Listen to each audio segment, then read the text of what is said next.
Պարոն Ղազարյան, Փաշինյանը մի այսպիսի միտք էր արտահայտել, կուզենամ նաև ձեր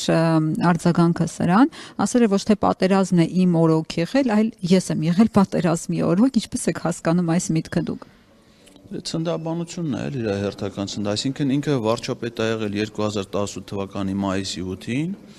պաշտոնավարել է ազգային ժողովի գումարման մի ժամկետի կեսը, այսինքն ինչը լիարժեք ժամկետի լավագույն վարչապետի պարագայում, լավագույն վարչապետները կարող են պաշտոնավարել ամբողջ ժամկետը ամի գումարման, որտեղ ընթացքում ազգային ժողովը կարող է նաև անվստահություն հայտնի վարչապետներին։ Այսինքն մեկ լիարժեք գումարման ժամկետի կեսը պաշտոնավարելուց հետո եղել է պատերազմ,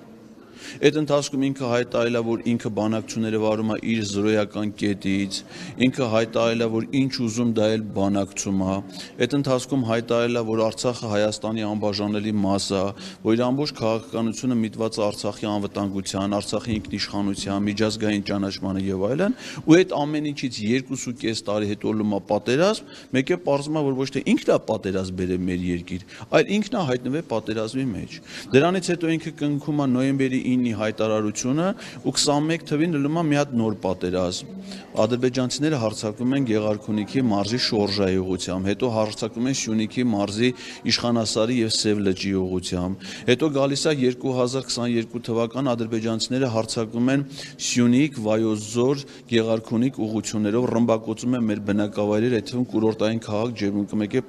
դա ընդ որում իր Ջերմուկ ամառային հանգստից ընդամենը մի քանի օր հետո, ինքը օգոստոսին Ջերմուկում հանգստանում էր, սեպտեմբերի 13-ին Ջերմուկը հրետակոծվեց։ 2023 թվական Արցախի վրա ադրբեջանական ագրեսիա, արցախցիների ամբողջ ցեղասպանություն եւ բռնի տեղահանություն։ Մեկ էլ ինքը այնտեղ ուղղակի պատահաբար հայտնվում է այդ բանում։ Դա սովորական ցնդաբանություն է, որով ուղղակի ինքը ծաղրում է մեր ժողովրդին եւ այն զոհերին, ովքեր որ իրենց կյանքը կորցրել են իր գործողությունների հետևանքով։ Շնորհակալ եմ։